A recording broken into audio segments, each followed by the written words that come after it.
देख रहे हैं सत्यहिंदी.com।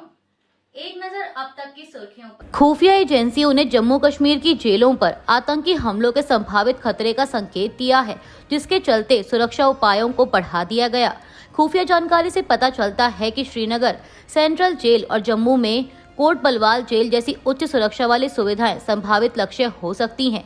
इन जेलों में वर्तमान में कई हाई प्रोफाइल आतंकवादी और स्लीपर सेल के सदस्य बंद हैं, जो आतंकवादियों को रसद सहायता, आश्रय और उनकी आवाजाही में सहायता प्रदान करने के लिए जाने जाते रहे हैं, भले ही वे सीधे हमलों में शामिल ना रहे हों।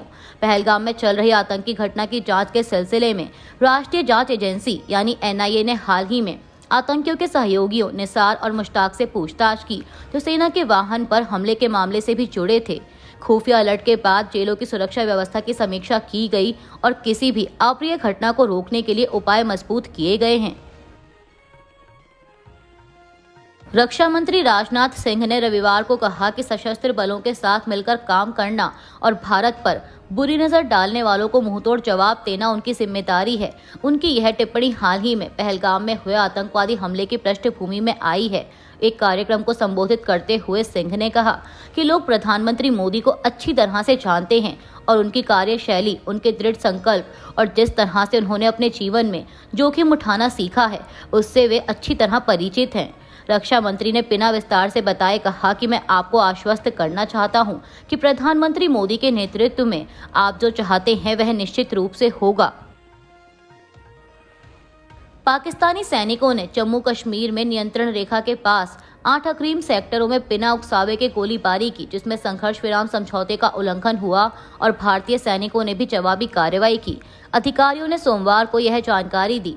पहलगाम में 22 अप्रैल को हुए आतंकवादी हमले में 26 लोगों की हत्या के बाद नई दिल्ली और इस्लामाबाद के मध्य बढ़े तनाव के बीच LOC पर पाकिस्तान की ओर से बिना उकसावे की गोलीबारी का यह लगातार 11वीं रात है। जम्मू में एक रक्षा प्रवक्ता ने कहा कि 4 और 5 मई की रात को पाकिस्तानी सेना की चौकियों ने जम्मू कश्मीर में कुपवाड़ा, बारामूला, पुंछ, राजौरी, मेंढर, नौशेरा, सुंदरबनी और अखनूर के विपरीत इलाकों में नियंत्रण रेखा के पार छोटे हथियारों से बिना उकसावे के गोलीबारी की।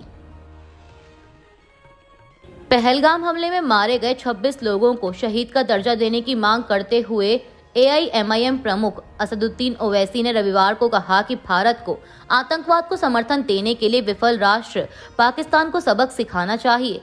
बिहार के पूर्वी चंपारण जिले के मोतिहारी में एक जनसभा को संबोधित करते हुए उन्होंने कहा कि केंद्र को यह सुनिश्चित करने के लिए सभी आवश्यक कदम उठाने चाहिए कि इस भीषण हमले के अपराधियों को न्याय के कटघरे में लाया जाए। ओवैसी ने कहा कि केंद्र को पहलगाम में आतंकवादियों द्वारा मारे गए सभी 26 लोगों को शहीद का दर्जा देना चाहिए।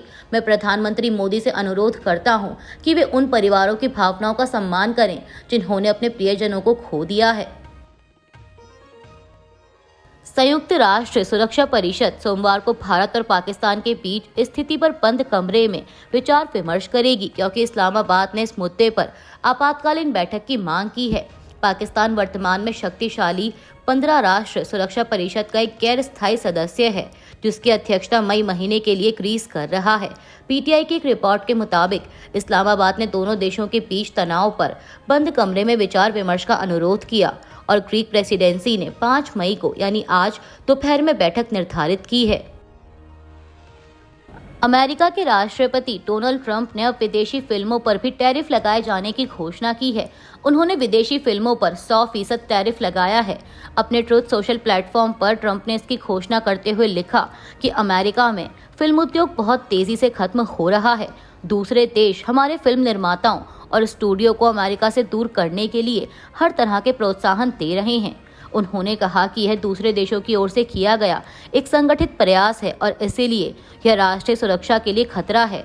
ट्रंप ने कहा कि वह वाणिज्य विभाग और अमेरिकी व्यापार प्रतिनिधि को विदेशी फिल्मों पर 100% टैरिफ लगाने की प्रक्रिया शुरू करने के लिए अधिकृत कर रहे हैं। ट्रंप ने लिखा कि हम फिर से अमेरिका में बनी फिल्में चाहते हैं। उनका कहना है कि टैरिफ से अमेरिकी निर्माताओं को प्रोत्साहन मिलेगा और नौकरियां बची रहेंगी। महाराष्ट्र में सत्तारूढ़ गठबंधन महायुति में अंदर ही अंदर अनबन चल रही है, जो अब साफ तौर पर सामने भी आने लगी है। हाल का मामला एकनाथ शिंदे बनाम अजीत पवार का है। दरअसल वित्त मंत्री और एनसीपी चीफ अजीत पवार ने लाडली बहना योजना के लिए फंड तैयार करने के चक्कर में अन्य विभागों के बजट में कटौती कर दी। इससे एकनाथ शिंदे के नेता संजय शिरसाट ने नाराजगी जताई और डिप्टी सीएम को शकुनी करार दे दिया। इस पर अब विपक्ष के उद्धव ठाकरे गुट ने टिप्पणी की है। शिवसेना यूबीटी के मुखपत्र सामना संपादकीय में संजय राउत ने लिखा है कि महाराष्ट्र में सत्तारूढ़ दलों के बीच एक तरह का प्रॉक्सी वॉर चल रहा है। सभी एक दूसरे को आजमा रहे हैं। सवाल यही है कि आज अजीत पवार को शकुनी कहने वाले कल देवेंद्र फडणवीस को दुर्योधन कहने में संकोच नहीं करेंगे। संजय राउत ने सामना में लिखा कि अम्बेडकर कहते हैं वो निगलने का क्षण करीब आ रहा है, कौन किसको निगलेगा बस यही देखना है। इतना ही नहीं, उद्धव ठाकरे गुट ने सवाल खड़ा किया कि महाराष्ट्र सरकार के पास बहुमत का आंकड़ा तो है, लेकिन क्या सरकार स्थिर है, इस पर डाउट है। पड़ोसी राज्य हरियाणा के साथ पानी के बंटवारे को लेकर चल रहे विवाद के बीच पंजाब के मुख्यमंत्री भगवंत मान का स्पष्ट रूप से कहना है कि पंजाब के पास देने के लिए अतिरिक्त पानी नहीं है। पीटीआई से बात करते हुए उन्होंने कहा कि पानी पर कोई विवाद नहीं है। कानूनी और सांख्यिकीय रूप से मामला पंजाब के पक्ष में है। उन्हें यानी हरियाणा को 1 साल के लिए जितना पानी आवंटित किया गया था वह 10 महीने में खर्च हो गया। अब वे 2 महीने और पानी मांग रहे हैं। उनके पास केवल यह तर्क है कि उन्हें 10 से 15 साल से पानी मिल रहा है। अब स्थिति वैसी नहीं है। हमने अपनी नहर प्रणाली को ठीक कर लिया है। जब मैंने 16 मार्च 2022 को शपथ ली थी, तब हम 21 से 22% पानी का उपयोग खेतों में करते थे। अब यह 60% से अधिक हो गया है। हम नहर से खेतों तक पानी की आपूर्ति कर रहे हैं।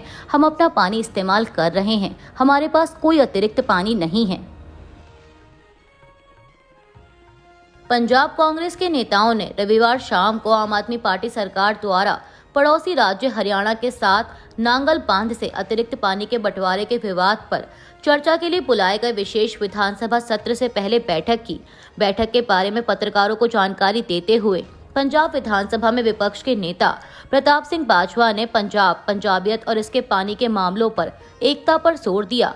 उन्होंने एक सवाल के जवाब में कहा कि इस मुद्दे पर कोई मतभेद नहीं है और पंजाब एकजुट रहेगा। पंजाब के पानी और उसके हितों की रक्षा के लिए हर पंजाबी एकजुट रहेगा। वरिष्ठ आरजेडी नेता मनोज झा ने रविवार को दावा किया कि प्रधानमंत्री मोदी, जो शुरू में जातीय जनगणना के विरोधी थे, बाद में विपक्ष के दबाव में इस पर सहमत हो गए। आरजेडी के राष्ट्रीय प्रवक्ता ने इस साल के अंत में होने वाले विधानसभा चुनावों से पहले सभी 243 विधानसभा क्षेत्रों के महागठबंधन नेताओं की बैठक के बाद इंडिया ब्लॉक की एक प्रेस कॉन्फ्रेंस को संबोधित करते हुए यह बात कही।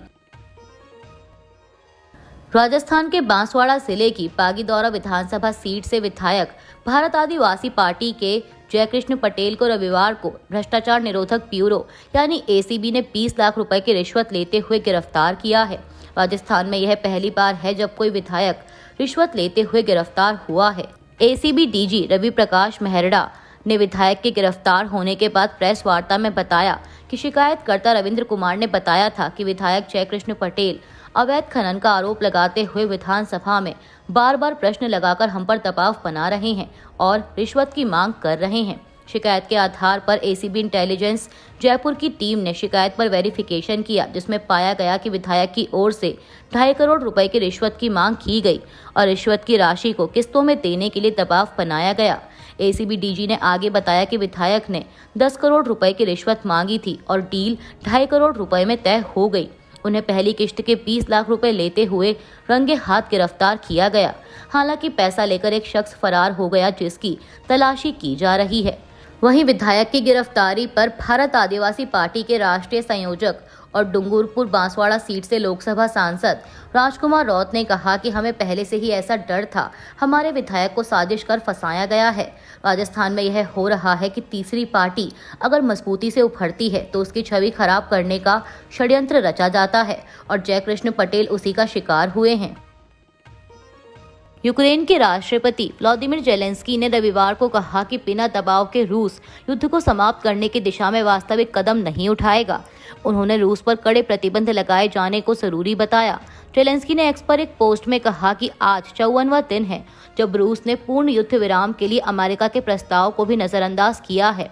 हमारा मानना है कि युद्ध विराम किसी भी समय संभव है। ये आज से भी शुरू हो सकता है और कूटनीति को वास्तविक मौका देने के लिए इसे कम से कम 30 दिनों तक चलना चाहिए। जेलेंस्की ने कहा कि 3 चीजें जरूरी हैं: रूस पर कड़े प्रतिबंध, यूक्रेन के लिए निरंतर समर्थन और पूरे यूरोप में रक्षा सहयोग बढ़ाना। रूस को पता होना चाहिए कि यूरोपीय लोग अपनी रक्षा करने में सक्षम हैं। अभी के लिए बस इतना ही। बाकी की खबरों के लिए जुड़े रहिए सत्यहिंदी.com के साथ। Copyright disclaimer under Section 107 of the Copyright Act 1976. Allowance is made for fair use for purposes such as criticism, comment, news reporting, scholarship, and research. Fair use is a use permitted by copyright statute that might otherwise be infringing.